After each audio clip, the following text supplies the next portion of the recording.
اعوذ باللہ من الشیطان الرجیم بسم اللہ الرحمن الرحیم واتبعوا ما تتلو الشیاطین علی ملک سلیمان۔ اب ایک اور حقیقت نوٹ کیجئے، جب کسی مسلمان امت میں دین کی اصل حقیقت، اصل تعلیمات سے بہت پیدا ہوتا ہے تو رجحان کدھر ہو جاتا ہے؟ جادو، ٹونا، ٹوٹکا، تعویذ، عملیات، قرآن کی عملیات۔ قرآن اترا تھا کسی اور کے لیے، کام کے لیے، یہ اس کو ذریعہ بناتے ہیں دشمن کو زیر کرنے کے لیے۔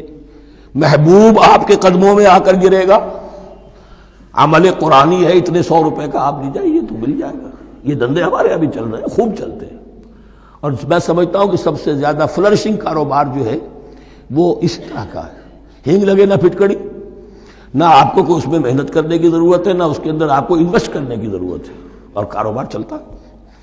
تو وہاں بھی کیا ہوا، واتبعوا، جب دین کی اصل حقیقت کو دور پھینک دیا، انہوں نے پیروی کی اس کی ما تتلو الشیاطین علی ملک سلیمان، جو شیاطین جن جو تھے، علی ملک سلیمان سے مراد ہے علی عہد ملک سلیمان، حضرت سلیمان کے زمانے میں، چونکہ اللہ تعالیٰ نے ان جنات کو حضرت سلیمان کے تابع کر دیا تھا، تو وہاں پر چونکہ ان کا اب جو ہے کوئی میل جول زیادہ تھا لوگوں کے ساتھ، تو وہ انہیں کچھ اس قسم کی چیزیں سکھاتے رہتے تھے، گویا کہ اندر سے تخریب کاری۔ واتبعوا ما تتلو الشیاطین علی ملک سلیمان وما کفر سلیمان ولکن الشیاطین کفروا، اور سن لو، سلیمان نے کبھی کفر نہیں کیا، بلکہ یہ شیاطین تھے کہ جو کفر کرتے تھے۔ جادو کفر ہے، لیکن آپ کو نقش سلیمانی آج تک بھی لفظ ملے گا، نقش سلیمانی۔ آج بھی مسلمان بھی ان چیزوں کو حضرت سلیمان کی طرف منسوب کر رہے ہیں، وہ ظلم اب بھی جاری ہے۔ وما کفر سلیمان ولکن الشیاطین کفروا یعلمون الناس السحر، وہ لوگوں کو جادو سکھاتے تھے۔ وما انزل علی الملکین ببابل ہاروت و ماروت، اور جو کچھ نازل کیا گیا 2 فرشتوں پر، ہاروت اور ماروت پر، بابل میں۔ بابل یہ ہے پرانا عراق، بیبلونیا۔ نبوکدنضر بھی بیبلونیا کا بادشاہ تھا، نمرود بھی بیبلونیا کا بادشاہ تھا۔ عراق کے بادشاہوں کا لقب ہی تھا نمرود، نماردہ اس کی جمع ہے۔ تو حضرت سلیمان کی حکومت جب تھی تو وہاں پر یہ لوگ جنات جو ہیں وہ اس قسم کی تخریب کاری کر رہے تھے، تو اللہ تعالیٰ نے آخری آزمائش کے لیے 2 فرشتوں کو زمین پر اتارا، اور وہ انسانی شکل میں لوگوں کو جادو سکھاتے تھے، بتاتے بھی جاتے تھے دیکھو جادو کفر ہے، ہم سے مت سیکھو، لیکن اس کے باوجود لوگ سیکھتے تھے، تو گویا کہ ان پر اتمام حجت ہو گیا کہ اب ان کے اندر خباثت جو ہے پوری طریقے سے گھر کر چکی ہے۔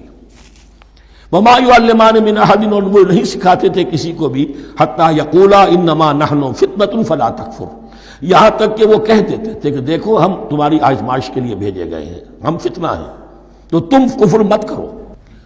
فیتعلمون منہما ما یفرقون به بین المرء وزوجہ، تو وہ سیکھتے تھے ان دونوں سے وہ شے کہ جس کے ذریعے سے تفریق کر سکے ایک شخص اور اس کی بیوی کے درمیان، تفرقہ ڈالنا گھروں کے اندر، فساد۔ اب بھی یہ عورتوں کے اندر یہ کام بڑی تیزی کے ساتھ چلتے ہیں، تعویذ اور دھاگے اور کیا کوئی گنڈے چلتے ہیں۔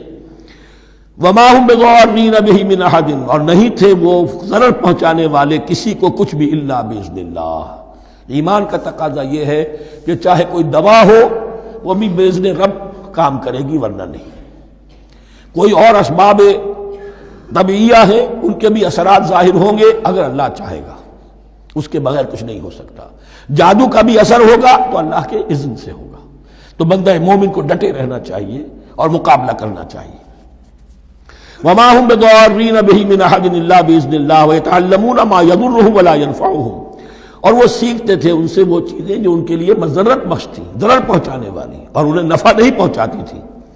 وَلَقَدْ عَلِمُوا لَمَنِ اشْتَرَاهُ مَا لَهُ فِي الْآخِرَةِ مِنْ خَلَاقٍ، حالانکہ یہ بات ان کے علم میں آ چکی تھی کہ جس نے بھی اس چیز کو حاصل کیا، جادو سیکھا، اس کا پھر آخرت میں کوئی حصہ نہیں ہے۔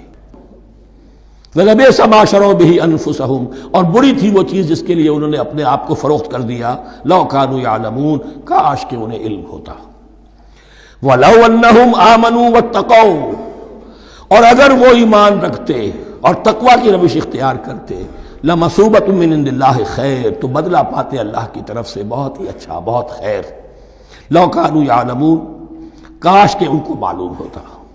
یا ایھا الذین آمنوا لا تقولوا رائنا وقولوا انظرنا واسمعوا۔ اب ایک اور مثال ان کی، وہ تو تھے منافقین بنی اسرائیل جن کا ذکر ہوا، سمعنا وعصینا۔ اب یہاں یہ منافقین جو یہاں پر مسلمانوں میں شامل ہو گئے تھے، یہود کے زیر اثر لوگ، اور آ گئے مسلمانوں میں بھی۔ اب ان کا معاملہ کیا تھا؟ جب حضور صلی اللہ علیہ وسلم کی محفل میں بیٹھتے تھے تو جیسے ہوتا ہے، آپ نے کوئی بات فرمائی تو اگر فرض کیجئے کہ ادھر کے لوگوں نے نہیں سنی، بات سمجھ میں نہیں آئی، تو وہ ان سے درخواست کرتے تھے رعاینا، حضور ذرا ہماری رعایت کیجئے، بات کو دوبارہ دہرا دیجئے، ہماری سمجھ میں نہیں آیا۔ اب اس کا وہ کیا کرتے تھے یہودی، یا یہ ان کے یہودیوں کے زیر اثر منافقین، رعینا، اے ہمارے چرواہے، گویا کہ دل میں خوش ہو رہے ہیں، خباثت نفس اس کو غذا مل رہی ہے، ہم نے تو رعینا کہہ دیا۔ کسی نے اگر ٹوک دیا، بابا میں نے رعینا کہا تھا، معلوم ہوتا ہے آپ کی سماعت میں کوئی خلل پیدا ہو چکا ہے، یہ انداز۔ تو مسلمانوں سے کہا جا رہا ہے، یہ واحد آیت ہے اس پورے سلسلے میں جس میں خطاب یا ایھا الذین آمنوا سے ہے، لیکن اصل میں روح سخن اب بھی بنی اسرائیل کی شرارت ہے۔ یا ایھا الذین آمنوا لا تقولوا رعینا وقولوا انظرنا واسمعوا۔ دیکھو تم اس لفظ کو چھوڑ دو، اہل ایمان تم مت کہا کرو رعینا، تم کہا کرو انظرنا، اے نبی ہماری طرف توجہ فرمائیے یا ہمیں مہلت دیجیے۔ نظر کے دونوں معنی ہیں، دیکھنا، ہمیں دیکھیے، اور انتظار بھی اسی سے بنا ہے، ذرا سی مہلت دیجیے۔ واسمعوا، اور دوسرے یہ کہ توجہ سے سنا کرو تاکہ دوبارہ پوچھنے کی ضرورت ہی پیش نہ آئے۔ وللکافرین عذاب علیم، اور ان کافروں کے لیے تو دردناک عذاب ہے۔ ما یود الذین کفروا من اہل الکتاب ولا المشرکین ان ینزل علیکم من خیر من ربکم، اور نہیں چاہتے وہ لوگ کہ جنہوں نے کفر کیا ہے اہل کتاب میں سے اور مشرکین میں سے بھی، کہ نازل ہو تم پر کوئی بھی خیر تمہارے رب کی طرف سے۔ یہ اہل کتاب بھی اور مشرکین مکہ بھی یہ جل رہے ہیں حسد میں، حسد کی آگ میں، کہ یہ کلام پاک تمہیں کیوں دے دیا گیا، یہ آخری منصب نبوت کا جو ہے، خاتم النبیین، یہ منصب جو ہے یہ انہیں کیوں مل گیا؟ وہ نہیں چاہتے کہ کوئی بھی خیر اللہ کی طرف سے تمہیں ملے۔ واللہ یختص برحمتہ من یشاء، حالانکہ یہ اللہ کا پریروگیٹو ہے، اللہ کا فیصلہ ہے، اللہ خاص کر لیتا ہے اپنی رحمت کے لیے جس کو چاہے، یہ اس کا فیصلہ ہے۔ واللہ ذو الفضل العظیم، اور اللہ تعالیٰ بڑے فضل والا ہے۔ ما ننسخ من آیت او ننسها نأت بخیر منها او مثلها، ہم نہیں منسوخ کرتے کسی بھی آیت کو یا اسے بھلواتے۔ ایک تو ہے ننسخ، منسوخ کر دینا، ایک ہے حافظے سے ہی کسی کے محو کر دینا۔ ما ننسخ من آیت او ننسها نأت بخیر منها، تو ہم اس کی جگہ پر اس سے بہتر لے آتے ہیں، او مثلها یا ویسی ہی لے آتے ہیں۔ الم تعلم ان اللہ علی کل شیء قدیر، کیا تم یہ نہیں جانتے کہ اللہ تعالیٰ ہر چیز پر قدرت رکھتا ہے، اسے ہر شے کا اختیار ہے۔